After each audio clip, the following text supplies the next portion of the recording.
La palabra de Dios contenida en este libro es la verdad que acepto creer, es la enseñanza que me comprometo a seguir y es la esperanza que me atrevo a confesar. Nada me impide recibirla, nadie me evitará que la haga parte de mi vida y por ningún motivo dejaré de proclamarla. Estoy aquí para leerla, oírla y vivirla diariamente. Amén. Señor, háblanos en esta hora, te lo pedimos en el nombre de Cristo Jesús. Amén. Amén. Mis amados hermanos, déjenme comenzar con una historia. No sé si es verdad, se la he escuchado a mi padre, no sé si es verdad, si es inventada, no sé si la voy a contar bien, a lo mejor la voy a contar toda mal, como todas las historias que cuenta mi padre, que luego yo cuento y me reclama que no, la contaste mal, no es posible, ¿cómo es posible que tenga un hijo como tú? No, no es cierto, no me dice eso, pero sí, a menudo cuento malas historias que mi padre cuenta. Yo le digo, perdóname por haber nacido, y él me dice, hijo, siempre esperé este momento toda mi vida. No es cierto, estoy bromeando, mis hermanos, pero dice esta historia que un equipo de básquetbol ganaba, que era el mejor equipo de básquetbol de la liga, ganaban todos los partidos porque tenían a los mejores jugadores, obviamente, por eso ganan los equipos, porque tienen buenos jugadores, y eran los 5 mejores jugadores de la liga y ganaban todos los partidos, habían sido campeones 3 años seguidos, estaban ya hasta cansados de ganar, se habían hecho hasta un poco soberbios, ya ni entrenaban bien, y entonces un día llega un nuevo entrenador y en la primera reunión con el nuevo equipo, estos jugadores soberbios saben que son muy buenos, saben que son los mejores, saben que nadie les gana, ni siquiera pelaban al otro al entrenador. Y en la primera reunión de este equipo de básquetbol súper ganador, se para en medio de ellos el nuevo entrenador, agarra el balón de básquetbol y les empieza a decir, esto es un balón de básquetbol. Y el propósito del básquetbol es un juego que consta de 5 jugadores contra 5 jugadores. Y el propósito es encestar este balón en esa canasta. Y empieza a explicar las reglas más básicas del básquetbol. Empieza a decir cuánto mide la cancha. Empieza a decir cómo se debe tirar el balón, cuáles son las violaciones. Y los jugadores estaban que no lo podían creer. O sea, ¿qué le pasa a este tipo? ¿Que no sabe que somos los mejores jugadores de la liga? ¿Que no sabe que hemos sido campeones muchos años? ¿Cómo se atreve a venir a explicarnos las reglas más básicas que ya no sabemos? Y entonces el entrenador, sabiendo que estaban pensando eso, les dice que están muy sorprendidos de que les estoy diciendo lo más básico, pues parece que se les ha olvidado, porque ustedes han ganado todo, pero han sido soberbios, han dejado de entrenar, han dejado de practicar las cosas más básicas, y saben que si siguen así, por muy buenos que sean, van a empezar a perder, porque nunca debemos dejar a un lado los fundamentos, lo más básico de aquello que hacemos, de aquello que más nos gusta hacer. En este caso es el básquetbol, pero me sirve esta ilustración, mis hermanos, para, para nuestra vida cristiana, porque en nuestra vida cristiana tenemos que estarnos recordando lo más básico, lo más importante, día con día. Como dice el apóstol Pablo, lo estudiamos hace poco, ya no sé ni dónde, pero lo estudiamos hace poco, que el apóstol Pablo dice, a mí no me es gravoso repetirles las mismas cosas una y otra vez. Y no debería ser para nosotros gravoso repetir las mismas cosas una y otra vez, porque son las partes fundamentales de la palabra de Dios, de la vida, las verdades fundamentales del universo. Y las repetimos cada domingo, cada miércoles, las celebramos cada año. Y por eso cuento esta historia, mis queridos hermanos, porque celebrar Semana Santa es un poco como eso, como back to basics, regresar a lo básico. Semana Santa, celebrarla cada año, es eso, no me es gravoso celebrar la Semana Santa cada año, porque es lo más importante de la vida y necesitamos recordárnoslo. Así como el entrenador de básquetbol les dice a sus expertos en básquetbol, a sus jugadores talentosísimos, les dice, esto es un balón de básquetbol. Así nosotros, mis queridos hermanos, cada año nos tenemos que recordar, esto es el Evangelio, esto es el mensaje del Evangelio, este es el mensaje de salvación, este es el plan de Dios para la humanidad. Y en Semana Santa, como en ningún otro lugar, se nos recuerda más claramente lo básico, los fundamentos de nuestra fe. Es como el entrenador de básquetbol diciéndole a los jugadores de básquetbol, este es un balón de básquetbol. Así es Semana Santa para los cristianos. Este es el Evangelio. Esto es lo que Cristo Jesús hizo por nosotros. Este es el plan de Dios para la humanidad. Y eso es lo que vamos a hacer ahora en este sermón, mis queridos hermanos. Vamos a regresar a lo básico. Vamos a recordar las verdades fundamentales de la vida. Pero ¿saben qué? A veces estamos como esos jugadores. A veces pensamos que ya lo sabemos todo. A veces pensamos que no sabemos la historia de memoria, pensamos que sabemos de qué trata la vida, pensamos que sabemos lo que dice la palabra de Dios y andamos viviendo como si supiéramos, cuando en realidad no sabemos, con la misma soberbia de aquellos jugadores. Y yo les puedo decir como lo mismo que les dijo aquel entrenador: cuidado, porque si seguimos así, vamos a terminar mal, mis queridos hermanos. Necesitamos regresar a la palabra de Dios, a lo básico, a lo fundamental. Y para muchos a lo mejor hasta va a ser nuevo. Muchos a lo mejor están tan extraviados que esto que vamos a decir hasta va a ser nuevo. Así es que permítanme contarles de qué vamos a hablar el día de hoy, de qué se trata este mensaje. El sermón del día de hoy se llama, pensé muchos títulos, pero al final le puse este: Las piedras no hablarán. Así se llama el mensaje de esta noche, mis queridos hermanos. Las piedras no hablarán. Y vamos a leer una historia de la palabra de Dios, que es la historia de la entrada triunfal en Jerusalén, lo que celebramos el domingo pasado.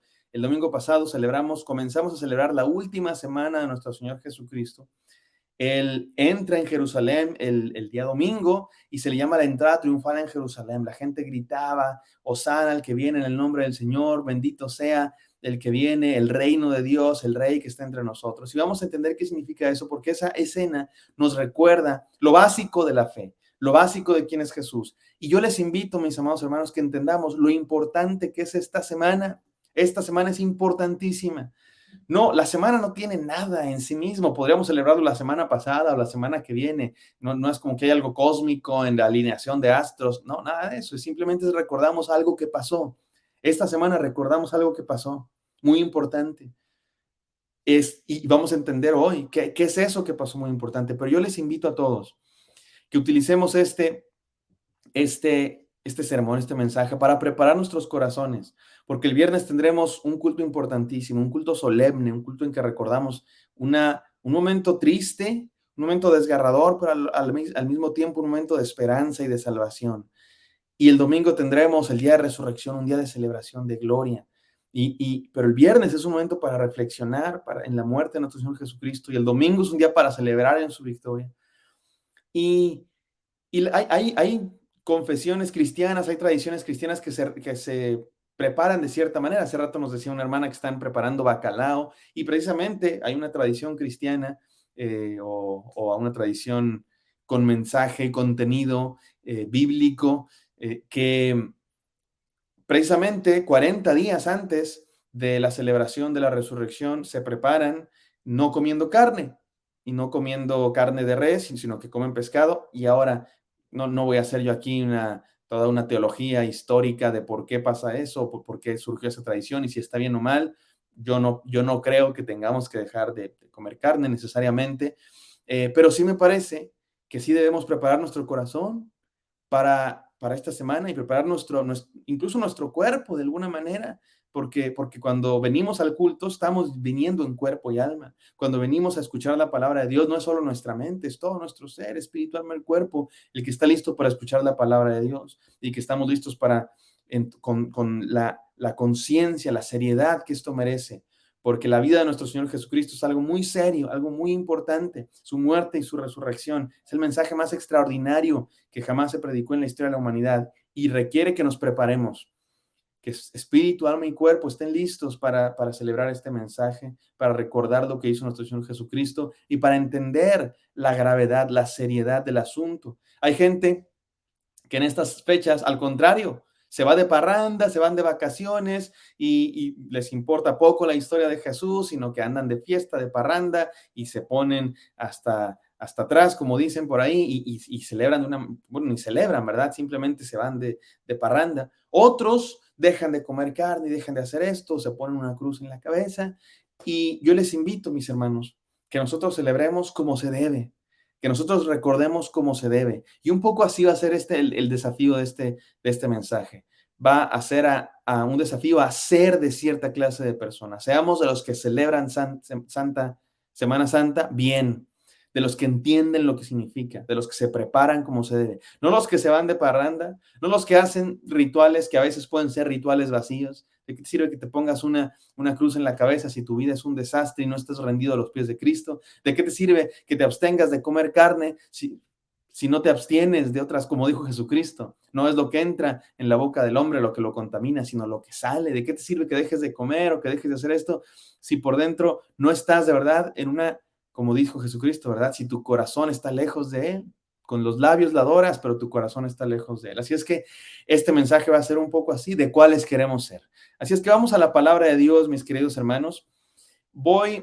Más que leer una porción en la escritura, voy a referir a una historia de la escritura que está en los 4 evangelios. Así es que voy a ir saltando un poco entre los 4 evangelios. Esto está en Mateo 21, del 1 al 11, está en Lucas 19, del 28 al 40, está en Marcos 11, del 1 al 11, y está en Juan 12, del 2 al 19, la historia de la entrada triunfal en Jerusalén. Déjenme leerla primero, pues en el primer evangelio que se escribió, que es el evangelio de Marcos. Dice así la palabra de Dios.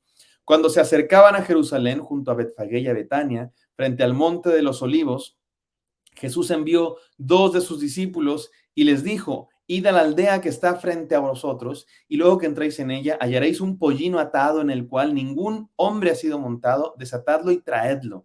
Y si alguno os dijere: ¿por qué hacéis esto? Decid que el Señor lo necesita y que luego lo devolverá.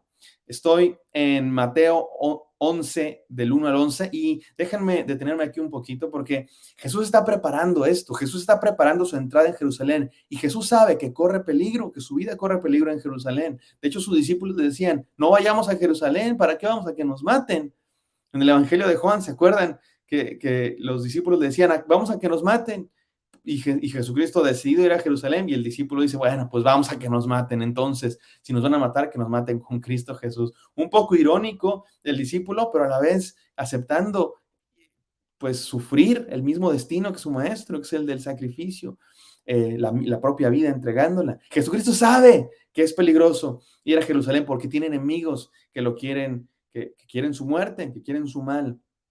Y entonces Jesús en los preparativos le dice a sus discípulos, a 2 de sus discípulos: vayan a esta aldea y ahí van a encontrar un burrito, un pollino. Siempre que decían pollino, yo cuando estaba niño me imaginaba un pollo, o sea, un pollo así amarillo, pero grandote, que Jesús podía montar. Y bueno, así era mi imagen de niño de la entrada triunfal en Jerusalén. Jesucristo montando un pollo gigante, ¿no? Así amarillo con su pico y todo. Después entendí que pollino es una referencia a un burro así, pues, en estado como nuevo, que es especial para un momento especial como el que es este, precisamente, que Jesucristo va a entrar a Jerusalén, y que decía mucho, porque entrar en un pollino, un rey que entra en un burro, es un rey de paz, un rey guerrero, que entra en caballo, que entra con espada, es un rey guerrero que viene a conquistar, que viene con poder, con fuerza física, con armas. Jesucristo no es esa clase de rey, y aquí lo está diciendo Jesús.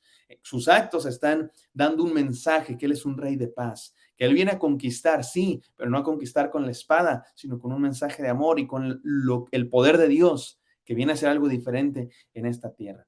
Y Jesucristo les dice a sus discípulos que vayan y que desaten ese pollino, y que si alguien les pregunta qué están haciendo, por qué se roban el burro, que Jesús les diga: el Señor lo necesita.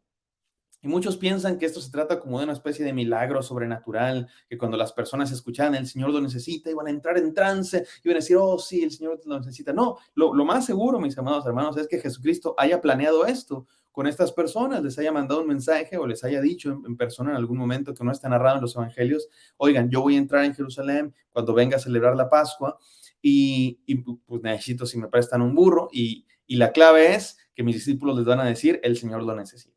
Y entonces vamos a seguir leyendo la historia. Estoy en el versículo 4 de Marcos 11.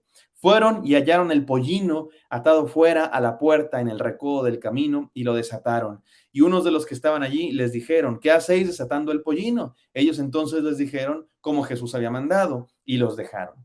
Y trajeron el pollino a Jesús y echaron sobre él mantos, y se sentó sobre él. También muchos tendían sus mantos por el camino, y otros cortaban ramas de los árboles y las tendían en el camino. Y los que iban delante y los que venían detrás daban voces diciendo: Hosana, bendito el que viene en el nombre del Señor, bendito el reino de nuestro padre David que viene, Hosana en las alturas. Noten eso que está diciendo la gente, es muy importante. Hosana, bendito el que viene en el nombre del Señor, bendito el reino de nuestro padre David que viene, Hosana en las alturas. Y entró Jesús en Jerusalén y en el templo, y habiendo mirado alrededor todas las cosas, como ya anochecía, se fue a Betania con los 12. Gracias, Señor, por tu palabra. En el nombre de Jesús, amén. Amén, mis amados hermanos. Esta es una historia importantísima y es una historia que nos recuerda lo fundamental de nuestra fe. Y déjenme dar 4 desafíos. Quiero dar 4 desafíos el día de hoy. Número 1, sé de los que son parte y no de los que solo ven. Lo repito, sé de los que son parte y no de los que solamente ven. Esta es una invitación, mis queridos hermanos, a ser parte del plan de Cristo Jesús. Esta entrada en Jerusalén es algo muy importante. Es importantísimo lo que nos está revelando Cristo Jesús aquí, mis queridos hermanos. La gente gritaba, Hosana al rey que viene, Hosana al reino que viene, al reino de David, nuestro padre. Hosana, ¿qué significa eso? Hosana es una palabra que significa Dios salva. Es una palabra que literalmente significa Dios es el que salva, o también puede ser en imperativo, Dios ven a salvar, o en petición más bien, Dios ven a salvar. Dios salva, Dios ven a salvar, que Dios salve. Y luego lo que dicen es interesantísimo. Miren cómo dice el Evangelio de Marcos, lo leo otra vez. Bendito el que viene en el nombre del Señor. Bendito el reino de nuestro Padre David que viene, hosana en las alturas. Permítanme leerlo como dice el Evangelio de Juan. El Evangelio de Juan, capítulo 12, dice así: hosana, bendito el que viene en el nombre del Señor, el Rey de Israel. Esto es importantísimo, mis queridos hermanos, porque están declarando que Jesús es rey. Pero ¿qué significa eso de que Jesús es rey? Esto es crucial, mis queridos hermanos. Esto es tan importante que esto responde la pregunta, ¿qué es el evangelio? ¿De qué se trata el cristianismo? Y no solo qué es el evangelio y de qué se trata el cristianismo, sino de qué se trata la vida, de qué se trata el universo. Esto que están diciendo estas personas, bendito el que viene en el nombre de Dios. Bendito el que viene a establecer su reino, bendito al rey de Israel. Esto responde a la pregunta más básica del ser humano: ¿para qué existo? ¿Para qué existe el universo? ¿Por qué existe el universo? ¿Por qué existe algo? ¿Para qué existe mi vida? ¿Por qué? Esto responde. Déjenme les explico por qué. Porque el mensaje de Dios, de la Biblia entera, si nosotros vamos a la Biblia, desde Génesis hasta Apocalipsis, yo lo sé muy bien porque a eso me dedico, mis queridos hermanos, a estudiar la Biblia. Estudié una maestría, estoy estudiando un doctorado en estudio de la Biblia y soy maestro de un seminario y no saben cómo me encanta enseñar, también estudiar, pero enseñar en el seminario me encanta, lo disfruto muchísimo y hemos ido libro por libro de la Biblia estudiando cuál es su mensaje y mis alumnos y yo podemos dar fe que este es el mensaje de la Biblia, que Dios creó el mundo, pero el mundo se corrompió. El pecado entra en el mundo y entonces hay corrupción. Y Dios está trabajando por restaurar este mundo que se rompió, este mundo que se corrompió, este mundo que se distorsionó. Dios está trabajando para restaurarlo, para volver a hacerlo nuevo, para eliminar todo ese pecado, porque con el pecado que entró en el mundo vino la maldad, vino el dolor, vino la tristeza, vino la enfermedad. Y Dios está trabajando para restaurar ese mundo, para hacerlo nuevo, para solucionarlo. Dios es un doctor que está sanando el mundo. Dios es un mecánico que está arreglando el motor de este mundo. Dios es como lo quieras ver, un albañil que está resanando. Dios está trabajando por restaurar este mundo. ¿Y cómo le está haciendo Dios para restaurar este mundo? Dios escogió a un pueblo. Dios llamó a Abraham y le dijo, te voy a bendecir para que tú seas bendición a todas las naciones. Y lo que está diciendo Dios es, en ti a través de ti voy a trabajar para restaurar este mundo entero que se descompuso por el pecado, por la desobediencia de los seres humanos. Y Dios llamó a este pueblo y Dios los salvó, los sacó del Egipto, les dio una ley, les dio amor, los cuidó y este pueblo no era tan bueno, la verdad, no eran tan fieles, se rebelaban en contra de Dios y Dios seguía trabajando en ellos a pesar de su infidelidad y los perdona y los salva y les enseña y finalmente en el punto más importante de la historia, en el punto más importante de la historia, Dios manda un rey. Pero ese rey, mis queridos hermanos, no fue una sorpresa.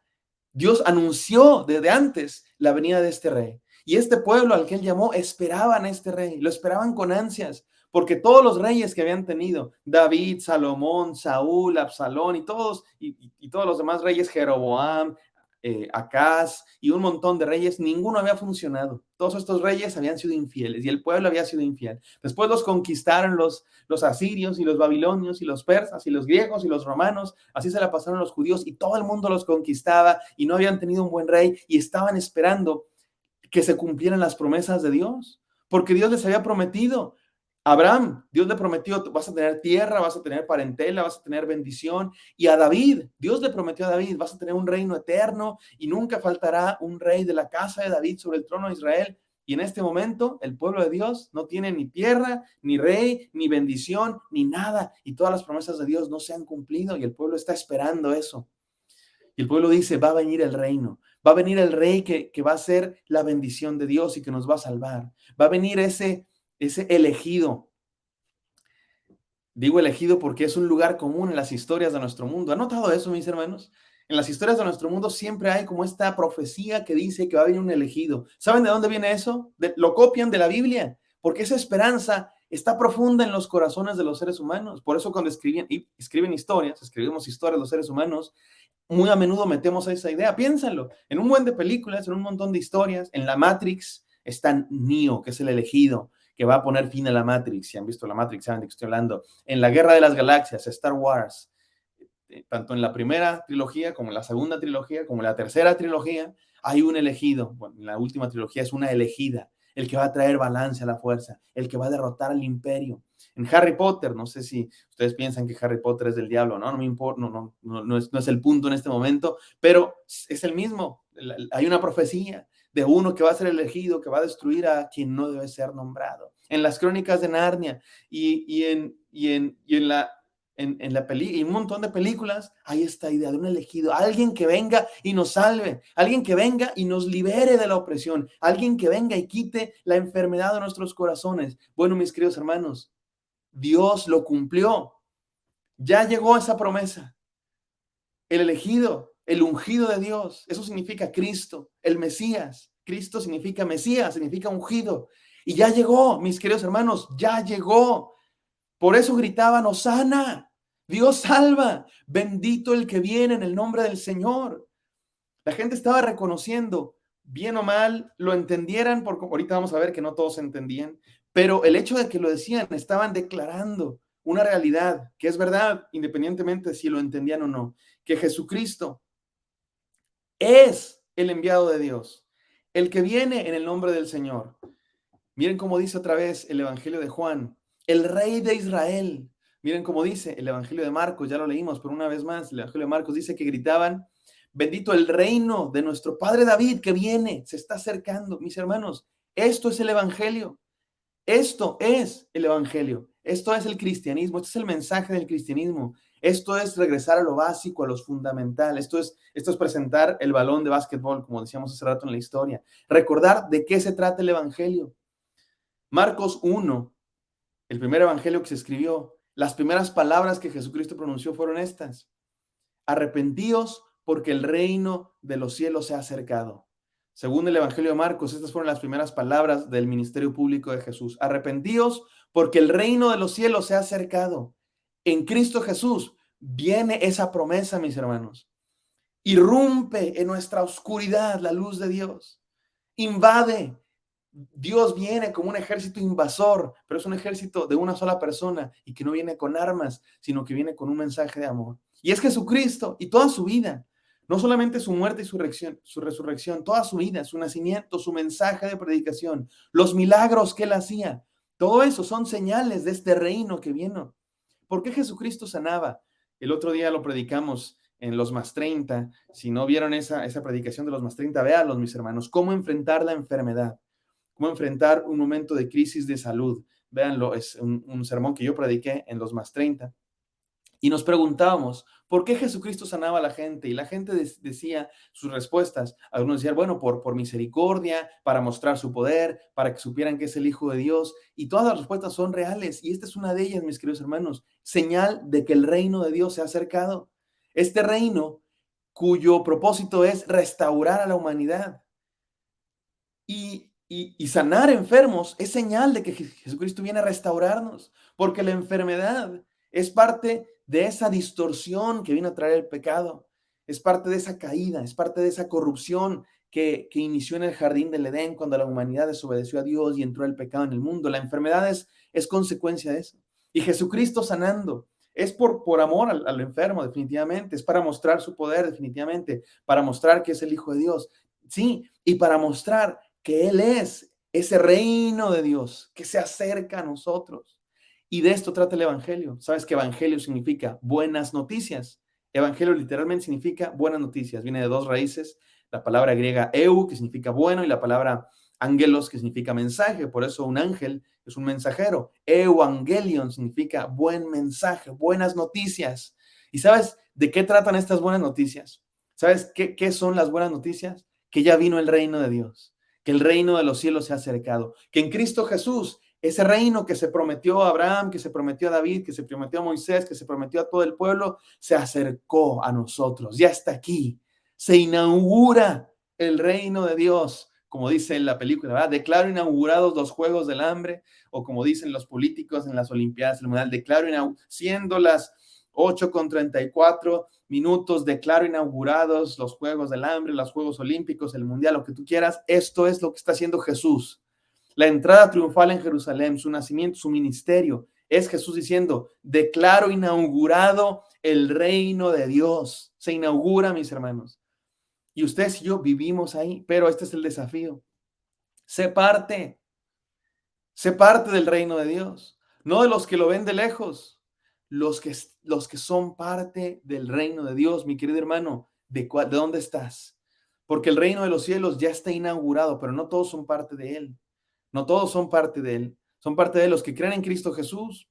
Son parte de él los que aceptan a Cristo Jesús, los que se unen a este proyecto. Únete, mi querido hermano, al plan de Dios, porque este es el plan de Dios para la humanidad. No es solamente una cuestión individual de quiero salvar a personas en lo individual. No es solamente un boleto al cielo. Es el plan de Dios para el universo entero. Esta es la historia del universo, mis queridos hermanos. De esto se trata el universo. Y este libro nos responde esa pregunta. Por eso lo levantamos y decimos, aquí está contenida la palabra de Dios. ¿Por qué decimos eso? Porque este libro nos dice de qué va el mundo, de qué va la vida, qué es el evangelio, cuáles son estas buenas noticias. Y la respuesta es, Cristo Jesús es el tema del universo. Cristo Jesús es el tema de la historia, de principio a fin. La pregunta para ti, mi querido hermano, es, ¿eres parte de ese reino que se acercó en Cristo Jesús? ¿Eres súbdito de este rey al que le gritamos, Hosana, Dios salva? En Cristo Jesús, Dios muestra su buena voluntad de que salva. En Cristo Jesús inaugura el reino. Y el desafío es, sé parte y no solamente de los que ven. Segunda enseñanza o segundo desafío, mis queridos hermanos, sé de los que entienden y no de los que ignoran. Sé de los que entienden y no de los que ignoran. Miren cómo dice el Evangelio de Juan. Estamos saltando de un evangelio a otro. Vamos al Evangelio de Juan, esta misma historia, capítulo 12, versículo 16. Dice el Evangelio de Juan. Estas cosas no las entendieron sus discípulos al principio, pero cuando Jesús fue glorificado, entonces se acordaron de que estas cosas estaban escritas acerca de él y de que se las habían hecho, y daba testimonio a la gente que estaba con él cuando llamó a Lázaro al sepulcro y lo resucitó de los muertos, por lo cual también había venido gente a recibirle porque habían oído que él había hecho esta señal. Mis queridos hermanos, la gente gritaba Hosana, la gente gritaba bendito el que viene en el nombre del Señor, pero no todos entendían de qué se trataba. De hecho, muchos dicen que después algunos de esos que gritaban Hosana van a estar gritando crucifícale, crucifícale. No estoy seguro que haya sido así, pero es probable, porque no todos entendían, mis queridos hermanos, no todos entendían de lo importante que es este evento. La mayoría de los evangelistas, estoy leyendo Juan, así es que me quedo con Juan en este momento, pero la mayoría de los evangelistas citan un pasaje profético. Dice déjenme lo leo en Mateo, que lo dice, Mateo es famoso por citar las profecías. Versículo 4 de Mateo 21. Todo esto aconteció para que se cumpliese lo dicho por el profeta cuando dijo, decida la hija de Sión, he aquí tu rey viene a ti, manso y sentado sobre una asna, sobre un pollino, hijo de animal de carga. Mis amados hermanos, déjenme preguntarles, a ver si siguen ahí. A lo mejor ya algunos se durmieron, otros ya se fueron, otros ya se distrajeron con la deshebración del bacalao, pero si siguen ahí, el primero que me diga de dónde es esta profecía, en qué libro profético dice esto, que aquí está citando Mateo y Lucas y Juan también. Decida la hija de Sión, he aquí tu rey viene, manso y sentado en un asna, sobre un pollino, hijo de animal. Cuando alguien lo adivine, bueno, lo responda, mi querido hermano René, si quieres ponerlo aquí en la pantalla para que lo reconozcamos. Pero mis amados hermanos, no todos entendían. No todos entendían que esa profecía se cumplía en Jesucristo. Y ya repito el quiz, la pregunta, ¿qué libro de los profetas incluye esta profecía? Que él viene como un rey montado sobre una asna. Y no todos entendían de qué se trataba. Para algunos se trataba de un rey militar, un rey guerrero, un rey con espada que venía a quitar a los romanos y poner a los judíos como los gobernantes de todo, como los soberanos ahora, como están encima, superiores. Algunos pensaban que Jesucristo era y que el Mesías tenía que ser un rey guerrero, un rey con espada, un rey de poderío militar.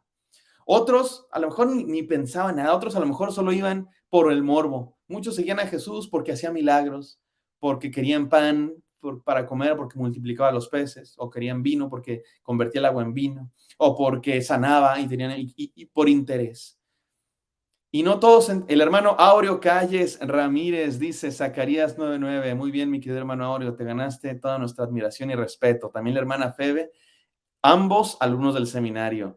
Hermana Lauri Ávilas también nos dice Zacarías 9:9 y bueno, todos los que están apareciendo ahí en pantalla se ganan nuestra admiración y respeto. Síguelos poniendo, hermano René, si gustas, mientras yo sigo predicando. Sí, hay más. Pero mis amados hermanos, no todos entendían exactamente de qué se trataba, cuál es el punto de esto. Así es que el desafío aquí es, ¿de cuáles eres? ¿De los que entienden este mensaje tan importante? ¿O de los que les parece religión?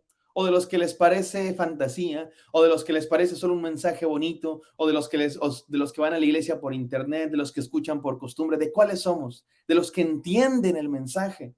Como dijo el apóstol Juan, no todos, ni siquiera nosotros, dice Juan, los discípulos entendíamos, hasta después nos cayó el 20 de que Jesús es el enviado de Dios, el que vino a inaugurar el reino, al que vino a inaugurar esa nueva realidad de restauración de todas las cosas. ¿De cuáles somos, mis queridos hermanos? Porque esta verdad es demasiado importante, es demasiado importante. No puede ser, simplemente no puede ser eh, un bonito mensaje religioso. Para muchos, Cristo Jesús es un buen maestro. Para muchos, la iglesia, el culto, las predicaciones, ay, sí, qué bonito mensaje, ¿no? Que nos ayuda, pues, a vivir mejor. Ay, sí, pues, porque, ¿qué? No, mis hermanos, algo mucho más grande que eso. Es un mensaje con implicaciones cósmicas. Es un mensaje absolutista. ¿Qué quiero decir con absolutista? Que lo explica todo. Es el mensaje que explica toda la Biblia, es el mensaje que explica toda la vida, es el mensaje que explica por qué existe el universo, por qué existo yo, por qué. Esto es, mis amados hermanos, el hecho de que Cristo nació, el hecho de que irrumpió en nuestra historia lo eterno, lo trascendente, Dios entre nosotros.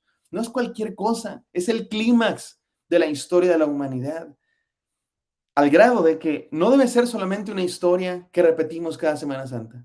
No debe ser solamente una historia bonita que da bonitos mensajes para vivir bien. No, es mucho más que eso. Es la historia que lo explica todo. Debe ser, me gusta como lo dice un teólogo en inglés. En español no suena tan bonito, pero lo voy a tratar de decir igual de bonito. No solamente es una historia para mirarla, es una historia para mirar a través. En inglés dicen story to look at, but a story to look through. Una historia para mirar a través de esta historia. No solamente contemplamos la historia desde nuestro lugar y la vemos bonita de lejos, es una historia a través de la cual vemos todo lo demás, a través de la cual vemos nuestro mundo. Y si vienen enfermedades, si vienen problemas de salud, de crisis económica, de matrimonio, de relaciones, si vienen cosas en la vida, si vienen preguntas existenciales, las respondemos a través de los lentes, a través del cristal de la historia de Cristo Jesús, entrando en Jerusalén y diciendo, yo soy el rey que viene a establecer una nueva realidad y a morir por los pecados de las personas y a salvarlos. Este es el mensaje tan importante, mis amados hermanos. Y la pregunta es, ¿eres de los que entienden o de los que lo ignoran? ¿O de los que lo ven con desinterés? Es cosa religiosa. ¿O de los que entienden la importancia de este mensaje, mis amados hermanos? Enseñanza o desafío número 3. Sé de los que hacen y no de los que solo dicen. Sé de los que hacen y no de los que solo dicen. Me gusta cómo toda esta historia, vamos a ver el Evangelio de Mateo, capítulo 21. Dice Jesús, dice el Evangelio, cuando se acercaron a Jerusalén y vinieron a Betfagé, al monte de los olivos, Jesús envió 2 discípulos. Dios les dio órdenes a sus discípulos, versículo 6, y los discípulos fueron e hicieron como Jesús les mandó. Y me encanta ver cómo toda esta gente está con Jesús, está en el equipo de Jesús. Los discípulos a los que Jesucristo envía y están con él. Y luego los dueños del burro, de la asna, del pollino, que pues hacen caso a las instrucciones de Jesús. Como ya dije, es muy probable que Jesús se haya puesto de acuerdo con ellos para que en determinado momento le prestaran a su burro para que Jesucristo entrara en Jerusalén, y hasta les dijo la señal: cuando te digan el maestro lo necesita, entonces los dejas ir. Hay gente que está en el equipo de Jesús y hay gente que le obedece, que Jesucristo dice vayan y van, que Jesucristo dice preparen un burro y lo preparan. Y luego muy probablemente también muchos de los que estaban gritando eran discípulos verdaderos de Jesús. De hecho, cuando vamos al Evangelio de Lucas, se nos dice que los que gritaban eran los discípulos. Miren el versículo 37 de Lucas 19. Lucas 19, 37 dice: cuando llegaban ya cerca de la bajada del monte de los olivos, toda la multitud de los discípulos, Lucas nos aclara, los discípulos gozándose, comenzaron a alabar a Dios a grandes voces por todas las maravillas que habían visto, diciendo: bendito el Rey que viene en el nombre del Señor, paz en el cielo, gloria en las alturas. Mis hermanos, hay gente que está del equipo de Jesús, hay gente que obedece las órdenes de Jesús, porque muchos dicen: es que yo creo en Jesús, yo sí creo en Jesús, pero creer en Jesús es obedecerle. Creer en Jesús es vivir de acuerdo como Él dice. No nomás tener una imagen de Jesús, no nomás celebrar la Santa Cena, la Semana Santa, no nada más no comer carne. ¿Eso qué, mis queridos hermanos? Creer en Él es obedecerle, vivir como Él quiere que vivamos. Esta historia, a través de la cual vemos el mundo, nos lleva a actuar de una cierta manera. Las creencias tienen consecuencias. Aquello que crees es aquello. Dime cómo vives y te diré en qué crees. Porque tú puedes decir: sí, creo en Cristo, sí, yo creo en Dios y celebro la Semana Santa y lo que quieras. Pero ¿cómo vives tu vida? Vives tu vida en obediencia a Cristo Jesús, porque obedecer es creer. Y aquí vemos a estos discípulos que están en el equipo de Jesús, que Jesucristo les dice: vayan y van, préstame tu burro, y se lo prestan, lo alaban. Y hay otros que unos días después van a estar gritando: crucifícale. Mi querido hermano, ¿de cuáles eres? ¿De cuáles eres? Sé de los que hacen y no solo dicen. Me gusta siempre pensar en el libro de los Hechos. ¿Qué es el libro de los Hechos? No el libro de los dichos. Los cristianos somos gente de acción. Hemos sido llamados a este mundo no solamente a creer en esta historia del Rey de Reyes que vino a inaugurar el reino de los cielos, un reino de paz, de sanidad. No solamente a vivirla, no solamente a hacerla nuestro cristal, nuestros lentes a través del cual vemos el mundo como realmente es. Porque el pecado nos ha hecho miopes, mi hermano. El pecado nos ha hecho de vista borrosa, no vemos bien. Pero la historia de Cristo Jesús, la palabra de Dios, es unos lentes que nos ayuda a ver perfectamente bien. Y hemos sido llamados a hacerle eso, pero no solo eso, hemos sido llamados a vivir de acuerdo a eso, a obedecerle. Así es que este tercer desafío es: sé de los que hacen y no solo de los que dicen. Y paso al cuarto y último desafío de esta noche, mis queridos hermanos. Sé de los que hablan y no de los que callan. Sé de los que hablan y no de los que callan. Me encanta, y esto es lo que da título a este sermón, me encanta lo que dice el Evangelio de Lucas, capítulo 19, versículo 39 y 40. Me encanta esta idea. Dice así: entonces algunos de los fariseos de entre la multitud le dijeron: maestro, reprende a tus discípulos. Y él respondiendo les dijo: os digo que si estos callaran, las piedras clamarían. ¿Cómo la ven, hermanos? Me encanta esta idea de Jesucristo, esta metáfora. Están gritando: Hosana, bendito el que viene en el nombre del Señor. Y los fariseos se enojan, porque los fariseos sí saben, porque los fariseos conocen la Escritura. Y los fariseos, así como ustedes, saben que eso estaba en Zacarías 9, que iba a entrar en un burro. Y los fariseos saben lo que significa Hosana. Y los fariseos saben lo que significa bendito el que viene en el nombre del Señor. No es cualquier cosa, están diciendo este es el Mesías, este es el que viene, este es el enviado de Dios para irrumpir en nuestra realidad, para cumplir todas las promesas de Dios al pueblo. Los fariseos saben que eso está diciendo el pueblo y dicen, cállalos. Jesús, cómo puedes permitir que digan eso de ti? Y Jesucristo dice, si estos callaran, las piedras hablarían. Me encanta. Qué frase tan maravillosa. Jesucristo es experto en responder ese tipo de acusaciones. Es experto. Jesucristo es buenísimo cada vez que se enfrenta con los fariseos. Jesucristo sabe exactamente qué decir. Y les dice a los fariseos, si estos callan, las piedras hablarían. Y me encanta esa metáfora que el hermano Marcos Vidal llevó a canción. Y el hermano Marcos Vidal dice, mientras yo viva, las piedras no hablarán. Porque yo voy a proclamar esta verdad. Mis queridos hermanos, esta historia, hemos sido llamados a creer que esta historia de Cristo Jesús, que este es el clímax de la historia. Semana Santa es el clímax de la historia. No es cualquier cosa, es algo muy importante. Es el clímax de la historia de la Biblia, es el clímax de nuestra historia humana, es el clímax de la historia del universo. Y hemos sido llamados a creerla, de ser de los que creen esta historia, de los que no solo la creen, sino la hacen sus lentes para ver todo el mundo, para explicar todo el universo, la realidad. Pero no solo de los que ven a través de esa historia, sino los que viven de acuerdo a ella y actuamos en este mundo de acuerdo a esta historia. Pero no solo eso, tenemos una misión, mis queridos hermanos, a proclamarla con palabras y hechos, ya dijimos, con hechos, pero con palabras.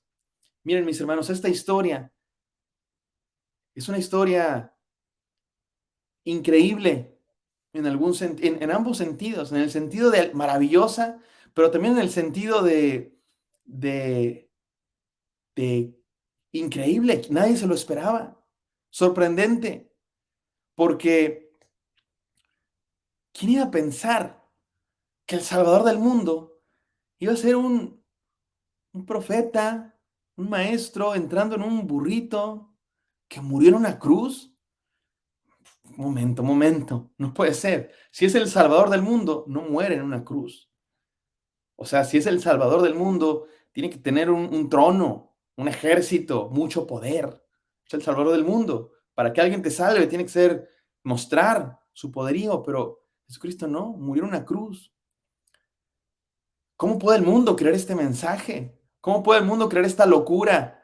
Que el Salvador del mundo murió en una cruz, que el Salvador del mundo vino a mostrar su poder en su sufrimiento. ¿Saben cómo va a creer el mundo esto, mis queridos hermanos? ¿Saben cómo esta historia increíble se hace creíble?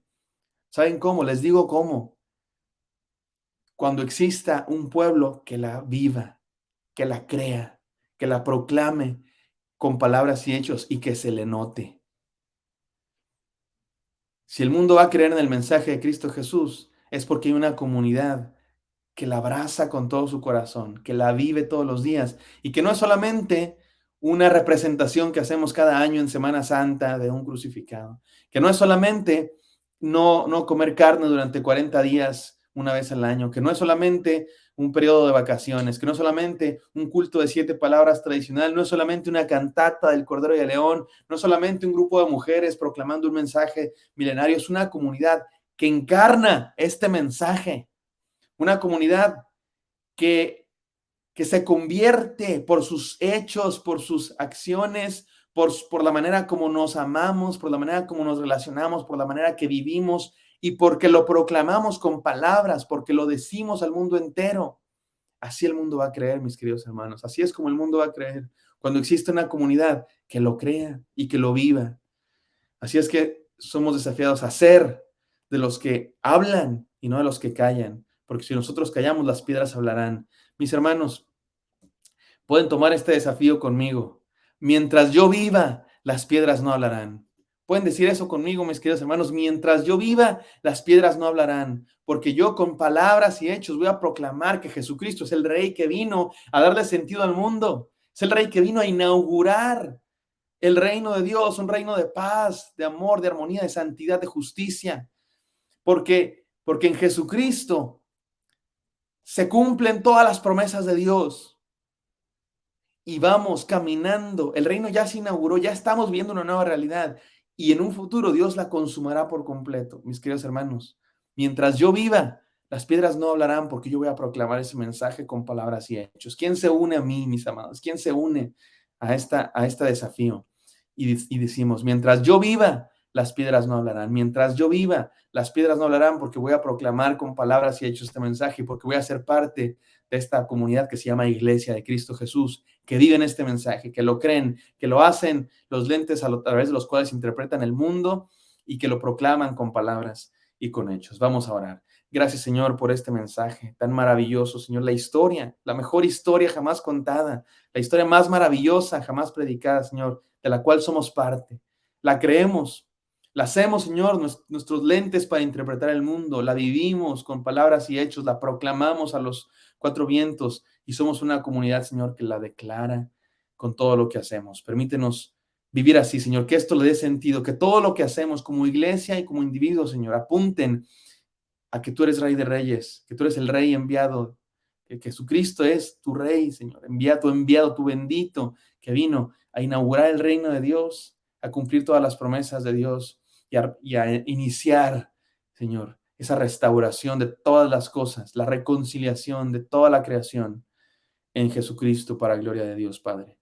Oramos, Señor, y yo los invito, mis amados hermanos, si han hecho este desafío, díganlo ahí en su lugar, levanten su mano, pónganse de rodillas, pongan un mensaje en el chat de Facebook, de YouTube y digamos, mientras yo viva, las piedras no hablarán. Mientras yo viva, las piedras no hablarán. En tus manos estamos, Señor, en el nombre de Cristo Jesús. Amén.